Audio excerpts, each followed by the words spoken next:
Camp Ashraf or Ashraf City was a camp in Iraq's Diyala province, having the character of a small city with all basic infrastructure, and headquarters of the exiled People's Mujahedin of Iran. The population used to be around 3,400 in 2012, but nearly all have been more or less forcibly relocated under pressure by the Premier Minister Nouri al-Maliki's office of the Government of Iraq to Camp Liberty near BIAP. Camp Ashraf is situated 27.6 kilometers northeast of the Iraqi town of Khalis, about 80 kilometers west of the Iran border and 40 kilometers north of Baghdad. On January 1, 2009, the U.S. government formally transferred control over to the Iraqi government. Over the past 10 years, Camp Ashraf has been attacked several times, the worst being on April 8, 2011 when Iraqi security forces stormed the camp and killed as many as 36 and wounding 320 residents, and on September 1, 2013, leaving a death toll of 52 victims. History Ashraf City The city of Ashraf was named in commemoration of Ashraf City, a famous political prisoner at the time of the Shah, senior member of the PMOI and wife of Saud City. She was murdered in 1982 by the Iranian Revolutionary Guard Corps after the Iranian Revolution. Development of a city The PMOI established base at Ashraf in 1986. The refugees began on a barred land with no facilities, paved road or running water. The members of PMOI built it into a modern city with a complex of roads and buildings with many educational, social, medical and sports facilities, manufacturing and agricultural works, and even having a university. According to the U.S. State Department, the MEK was then welcomed into Iraq, where it supported Saddam Hussein's war against Iran. Air attacks Even after the ceasefire with Iran, the Iranian Air Force carried out several air raids against Ashraf. The first of such raids was conducted using 8 F-4 Phantoms armed with rockets and cluster bombs on April 6, 1992. During this raid, one F-4 was shot down by either insurgent or Iraqi military anti-aircraft artillery, and both pilots were captured and not freed until 1998. Despite threats of response, Iraq wasn't able to retaliate due to its own fight against Kurdish separatist guerrillas in the West and imposed no-fly zones that crippled and limited its air force's operations. Another air raid was conducted on May 26, 1993 against Ashraf and Jalat with 12 planes, according to a PMOI statement. The attacks were in retaliation for several attacks on Iranian military personnel and oil pipelines in Khuzestan province, which Iran described as attempts to disrupt the 11th June presidential election. Ashraf during occupation of Iraq During the 2003 invasion of Iraq, coalition forces launched air attacks against PMOI MEK forces who were judged as being terrorists. Reports indicated that coalition attacks had been planned well in advance as part of a purported agreement whereby Iran agreed to support U.S. efforts as long as the U.S. supported Iran a unregistered trademark's desire to destroy Camp Ashraf and the residents. Mujahedin commanders negotiated a ceasefire in April-May 2003, on the basis of which the group relinquished its weapons, including tanks, armored vehicles, and heavy artillery. Subsequently, different U.S. agencies investigated the Camp Ashraf residents, the result of which was no evidence that any of the residents had ever committed an act of terrorism. Consequently, coalition forces granted residents of Camp Ashraf protected status as civilians under the Fourth Geneva Convention. Military presence adjoining the camp was Forward Operating Base Grizzly. The Forward Operating Base is where U.S. and coalition forces used to reside and were involved into a humanitarian mission designed to oversee control of the camp. During the period that it protected the PMOI MEK in Iraq from April 2003 until January 2009 the U.S. Army was confronted with almost 600 disillusioned members who wanted to leave the organization. In order to house the defectors, the U.S. Army built a separate camp adjacent to Camp Ashraf, where the PMOI MEK was concentrated, known as the Temporary Internment and Protection Facility. Most of the defectors were Iranian troops captured by Saddam's army during the Iraq-Iran War, who had joined the PMOI in 1990 under supervision of the ICRC, but after the U.S. invasion had not able to endure the hardship of being in the resistance. Transition to Iraqi control. On January 1, 2009, the U.S. officially transferred control of Camp Ashraf to the Iraqi government. According to a press release from U.S. Embassy in Baghdad, the U.S. would maintain a military presence at the camp and the Iraqi government would ensure that all residents were treated according to Iraqi law. A State Department spokesman said the government of Iraq had promised both humane treatment of people at Camp Ashraf and that none would be relocated to a country where they would have a well-founded fear of persecution. Ashraf attacked by Iraqi forces starting 2009. In late July 2009, conflict erupted when Iraqi forces attempted to enter the camp to establish a police station without the consent of the MEK. Accounts of the conflict differed. Iraqi forces used violence, including gunfire, water cannons and batons, killing 11 people and injuring about 400. 2 others were killed later on due to injuries. Videos taken by Ashraf residents show these scenes. Iraqi authorities denied using violent methods, but said unarmed residents used stones, knives and sharp tools to protect themselves and to fight security forces that tried to enter the camp. Journalists were excluded from the area. Video has surfaced purportedly showing Iraqi forces trying to repeatedly run down residents with vehicles. Amnesty International in its Iraq Report 2010 regarding human rights situation in Iraq wrote, following months of rising tension, Iraqi security forces forcibly entered and took control of Camp Ashraf on 28 and 29 July. The camp, which houses some 3,400 members or supporters of the forcibly unregistered trademark Mujahedin Organization of Iran, an Iranian opposition group, had been under U.S. military control since 2003. Video footage showed Iraqi security forces deliberately driving military vehicles into crowds of protesting camp residents. The security forces also used live ammunition, apparently killing at least 9 camp residents, and detained 36 others who they tortured. The Working Group on Arbitrary Detention of the UN Human Rights Council has intervened, in his opinion of May 2010, to the Iraqi government, considering that the prisoners were held in arbitrary detention. In its report of April 27, 2010, various aspects of violation of human rights in Iraq entitled as Iraq, Civilians Under Fire Amnesty International revealed and condemned violation of Ashraf residents' unregistered trademark rights by Iraqi government on July 28 and 29, 2009. In September 2009, in accordance with their mandate, the United Nations Assistance Mission for Iraq, led by al-Maliki, Special Representative of the UN Secretary-General, started attempts for mediation between the residents and Premier Minister al-Maliki's office. Additionally, as reported by UNAMI issue leader Taha Abu Medra, chief of the Human Rights Office, it ensured regular visits to the camp for monitoring human rights and as a deterrent against violence. In October 2009, in the frame of UNAMI's mediation, the government of Iraq announced they will to close Camp Ashraf, while the residents responded that neither remaining in Iraq nor returning to Iran were safe options for them. They said to be prepared to move to safe third countries as soon as this become possible and asked for the necessary time for exploring this perspective.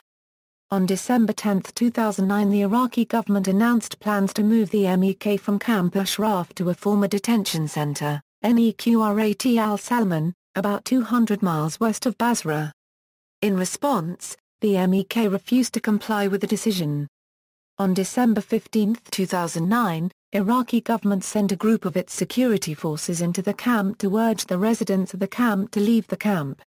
They used loudspeakers and distributed pamphlets calling the residents to join them and leave Ashraf.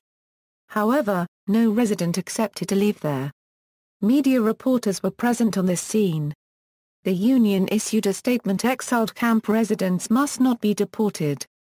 UNAMI, led by the UN envoy al-Maliki, disputed Nouri al-Maliki's claim, saying that UN would not embrace the government's efforts to deport Ashraf residents by the end of 2011.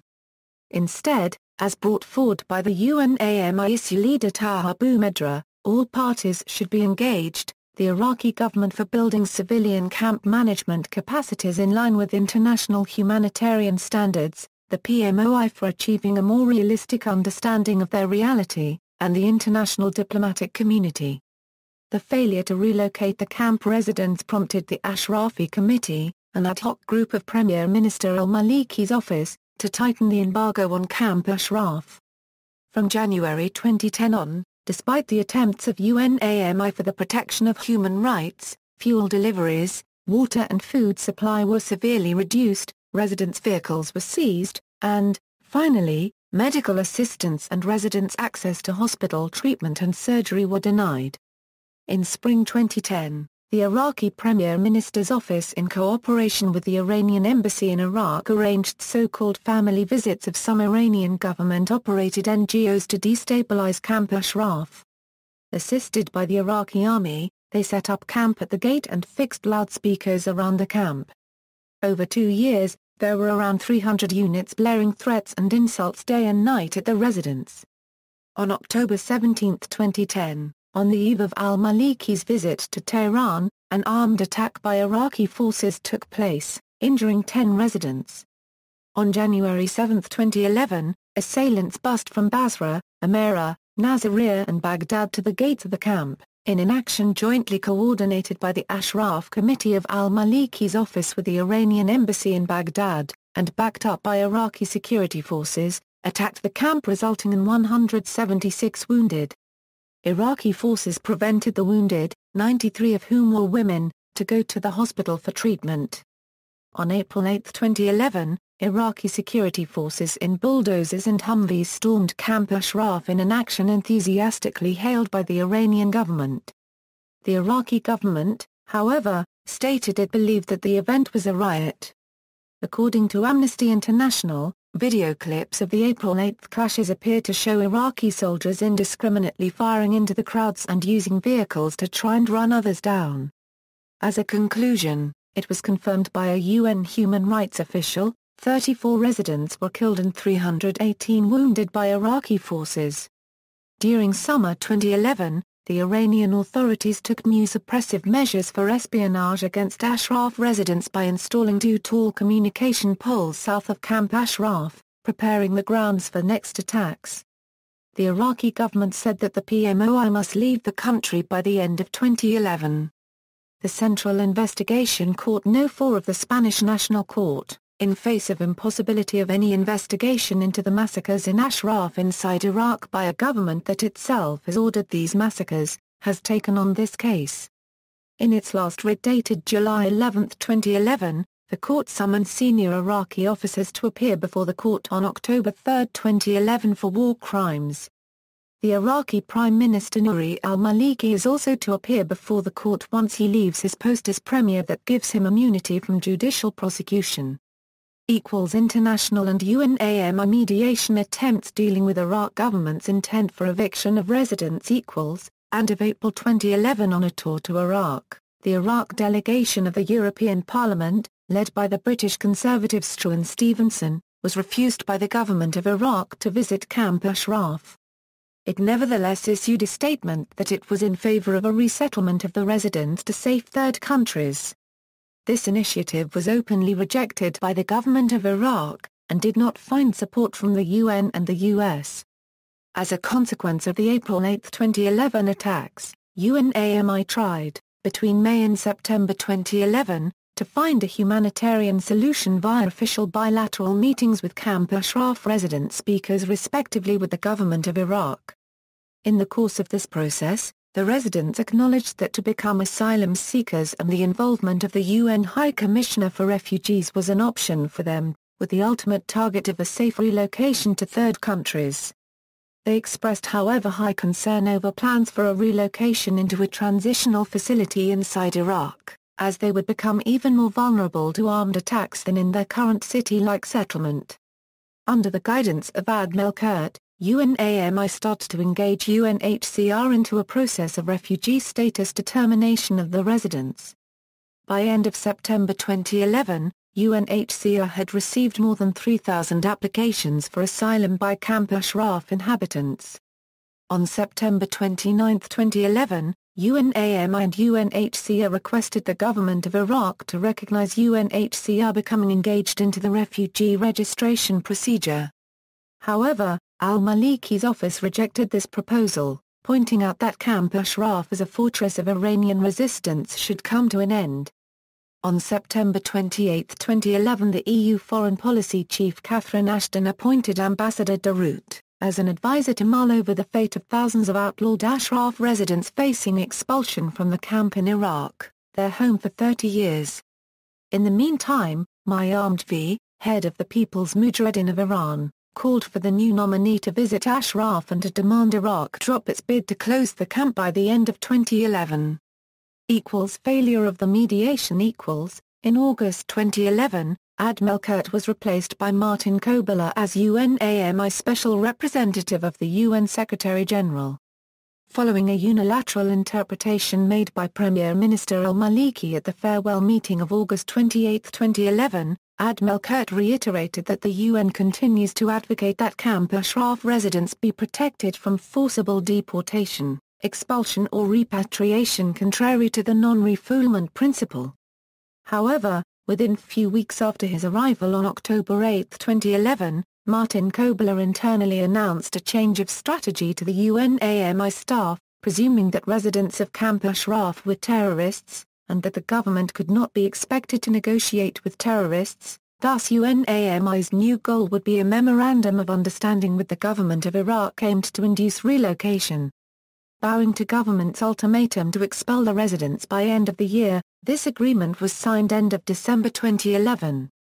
In the course of the process, the government had rejected any attempt to find a solution acceptable to all parties concerned, under inclusion of the residents, and which preserved their required rights, resulting in a mere displacement, without consent and participation by the residents, to the new temporary transit location Camp Liberty in Baghdad, where UNHCR would start to determine the residents' eligibility for refugee status. Forcible relocation to Camp Liberty. In 2012, as laid down in the MOU, near all of the residents were moved from Camp Ashraf to Camp Liberty, an operation which was presented by UNAMI and Martin Kobler as preventive diplomacy, taking into account the main concerns of both actors and as voluntary relocation of people designated by the U.S. as terrorist organization, leading to a safe path to a life outside of Iraq. This policy of Martin Kobler stood in contrast with the opinion of the competent body inside the UN, that is the Working Group on Arbitrary Detention of the UN Human Rights Council, who had categorized, in his opinion of May 2012, the status of the MEK residents in both Camp Ashraf and Camp Liberty as arbitrary detention and called the Iraqi government for the immediate release and lifting of all restraints upon the free movements of these persons. This same UN body had reiterated and extended his vote in his opinion of August 2012, calling for triggering the relevant human rights mechanisms instead of relocation, and had reconfirmed that the conditions in the new location, Camp Liberty, are synonymous with that of a detention center, as there is no possibility of freedom and interaction with the outside world, and that there is no free movement and within the camp as well, rendering residents as detainees or prisoners.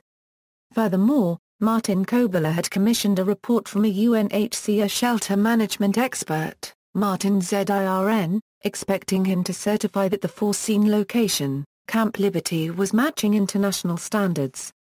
However, the resulting draft report stated that the UNHCR cannot certify and/or verify that the above location meets humanitarian standards, bearing in mind that these are thought for refugees in emergencies. In fact, the shelter expert considered Camp Ashraf a community that was facing eviction from a site where they had lived for over 26 years, what is different from a situation of emergency like a civil war or a natural disaster. The concerns voiced by opponents to Martin Kobler's policy claiming Camp Ashraf residents would be safer, were later confirmed. For example, amongst other deadly or life-threatening events, a rocket and mortar attack leaving at least 5 dead and 40 wounded occurred at Camp Liberty on February 9, 2013. Iranian residents of Camp Liberty and their representatives and lawyers appealed to the UN Secretary-General and U.S. officials to let them return to Ashraf, which they say has concrete buildings and shelters that offer more protection. equals 2013 attack equals. On September 1, 2013, 52 members of MKO were killed at Camp Ashraf, in what the group claimed was a massacre by Iraqi forces. In a statement, UN Secretary-General Ban Ki-moon deplored the tragic events at Camp Ashraf, and said Baghdad should promptly investigate the incident and disclose the findings. Hossein al-Musawi, a spokesman for Iraqi Prime Minister Nouri al-Maliki, later confirmed that several MKO members had been killed, but denied any involvement of the Iraqi authorities and stated the deaths were caused by infighting among the camp's residents. Officials stated that after the incident, MKO members attacked the local army brigade stationed in the camp and killed 4 Iraqi soldiers. In September and October 2013, letters and messages to President Obama, Senators John McCain, Carl Levin, and others, called for U.S. pressure on President al-Maliki to hold Iraq accountable for the massacre at Camp Ashraf and to save 7 abducted residents. On September 11, 2013, Amnesty International launched an urgent action to the Iraqi government calling for the protection and relief of the 7 abducted hostages. BIAP organization base equals. As of early February 2015, the camp was the base of the BIAP organization during its successful operation to liberate Diyala Governorate from Islamic State control. Status of residents. After 2003, the coalition forces designated the Iranian opposition group People's Mujahedin Organization of Iran at Camp Ashraf as protected persons under the Geneva Convention. In 2009, the UK government no longer held the view that residents of Camp Ashraf are protected people, according to a written reply to a question from an MP by Ivan Lewis, Minister of State at the Foreign Office on November 25, 2009. In his quarterly report to the Security Council of May 14, 2010 pursuant to Resolution 1883, UN Secretary-General Ban Ki-moon stressed the rights of residents of Camp Ashraf, Iraq, to protection against arbitrary displacement in Iraq or forced extradition to Iran. In order to better the humanitarian situation in the camp, EUHR Catherine Ashton appointed Jean de Roodt, a senior Belgian diplomat, to advise on the EU's response to Camp Ashraf. Brian Binley, a Member of Parliament from the United Kingdom unregistered trademark S Conservative Party, in a big gathering asked for protection of Ashraf. See also: Michael Ware. U.S. protects Iranian opposition group in Iraq. CNN. Retrieved April 28, 2007. J. Solomon. Iranian exile group aims to build bridges. Wall Street Journal. Retrieved April 20, 2015. M.G. William B. Caldwell 4. Operations Update, July 20. Multinational Force, Iraq. Retrieved April 28, 2007. Camp Ashraf. Globalsecurity.org. Retrieved April 28, 2007. Scott Peterson. Insider group caught between 3 powers. Christian Science Monitor. Retrieved April 28, 2007. First Lieutenant Leon Fracasso. Bulgarian Minister of Defense visits FOB. Multinational Force, Iraq. Retrieved May 6, 2007. References. External links: official website of Camp Ashraf in English, Bulgarian unit deployed at Camp Ashraf in Iraq. Turkish Weekly, Behind the Mujahedin EKHALQ Parliament of Australia Library, 2 members of PMOI abducted MNFI, 2 members of MK abducted MNFI, Mujahedin EKHALQ Organisation. Globalsecurity.org, hunger strikers outside the U.S. Embassy in London, latest news coverage on Camps Ashraf and Liberty. Iraqi Deputy Foreign Minister discusses Camp Ashraf, December 13, 2011. Radio Free Europe. Radio Liberty, status of the processing of the Camp Ashraf residents, hearing before the Subcommittee on Oversight and Investigations of the Committee on Foreign Affairs, House of Representatives, 112th Congress, 2nd Session, May 16, 2012.